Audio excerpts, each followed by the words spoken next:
Dicas do professor Pierluigi Piazzi no seu livro Inteligência em Concursos. Algumas anotações que eu fiz e vou mostrar para vocês. A primeira coisa que o professor diz é que o estudo é sempre solitário. Tem gente que gosta de formar grupos de estudo e motivação, sei lá o que, mas o estudo ele sempre é você consigo mesmo. Segundo, estudar é escrever. O que isso significa? Que não é apenas ler e assistir videoaula e etc. Mas é escrever de fato com o lápis, a caneta e etc. Não é digitar. É aquilo que você estudou. Para que haja realmente uma consolidação. Quando você se força a lembrar do que você estudou, de modo que você tenha que fazer um resumo disso, sem consultar de novo os materiais, você consolida melhor o conhecimento, você consolida melhor as vias neurais. Terceiro, apenas um leitor pode ser inteligente. O que isso significa?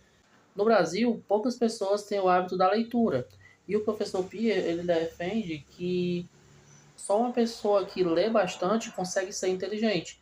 Por quê? O que é a leitura? É o exercício do cérebro. A pessoa que treina muito, vai na academia, faz musculação, os seus músculos vão crescer.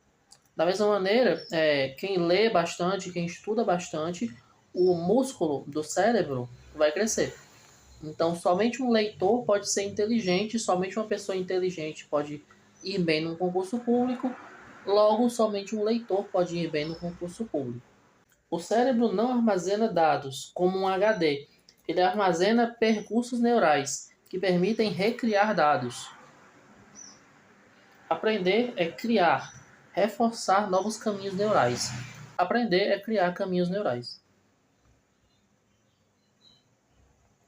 As redes neurais só se configuram durante o sono e numa quantidade muito pequena. O que nos leva a mais um ponto importante, que é a qualidade do sono. Sem uma boa qualidade de sono, não há aprendizado. Todo o estudo se torna ineficaz, porque é no sono que nós consolidamos os conhecimentos. Continuando, estude para aprender para sempre. Muitas pessoas tratam o estudo para uma determinada prova como uma decoreba, né? Para fazer aquela prova. Isso até pode dar certo, no curto prazo. Mas o estudo que você realmente consolida na sua cabeça é o que você tem a intenção de aprender para sempre.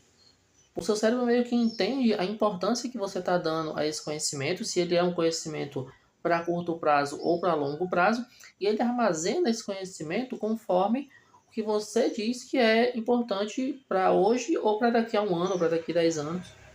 É como se fosse mais ou menos isso. Estudar para um concurso e para concursos semelhantes. Galera que atira para todo lado. Em geral, tende a não funcionar. O pessoal de concurso até recomenda bastante você focar numa determinada área. É carreira bancária, é carreira policial, é carreira administrativa. Então é nessa área, não fica atirando para todo lado. Não tem como.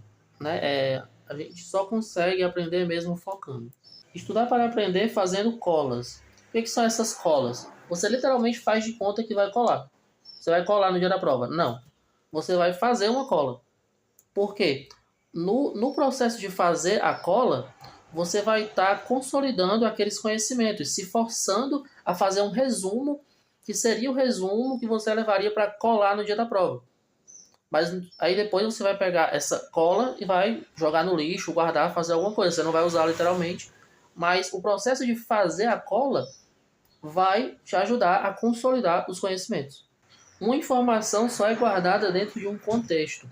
Aquelas vias neurais que a gente falou antes, elas são caminhos que o nosso cérebro vai construindo dentro de uma determinada narrativa. Você não se lembra de algo do nada, geralmente. Você vai lembrando por um fio. A gente até fala, né? Eu perdi a linha de raciocínio. Eu esqueci o que eu estava dizendo. É literalmente o que acontece dentro do nosso cérebro, as vias neurais, essa linha de raciocínio. E o processo é entender, aprender e depois fixar. Então, primeiro você compreende o assunto, depois você consolida, ou seja, aprende, e depois você fixa. Ou seja, você aprende realmente para o longo prazo. Depois, aula dada é aula estudada hoje. O que isso significa? Você assiste uma aula e você já estuda os conteúdos daquela aula em seguida, você não vai deixar para depois. A aula por si só, ela não é um aprendizado. Você só está tendo ali um panorama geral que o professor está te passando. O estudo ativo prepara as vias neurais que serão consolidadas durante o sono. O que é o estudo ativo?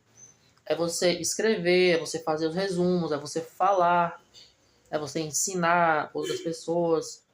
Você está ativamente fazendo aquilo. A leitura ela é passiva. Assistir a aula é passivo. Agora, falar, escrever sobre o que você aprendeu, isso é ativo. Isso consolida as vias do cérebro.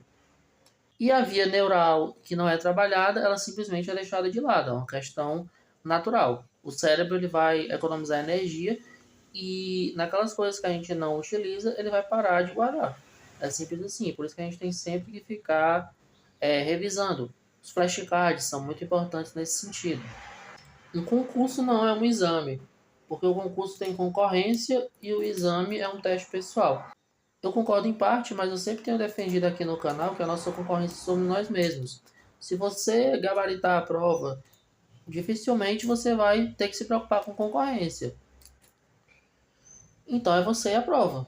Não tem essa de querer saber se o coleguinha do lado vai fazer a prova melhor. Porque aí, se você gabaritar, talvez a sua preocupação sejam os critérios de desempate, mas aí não está no seu controle. Aquilo que não está no seu controle não é um problema.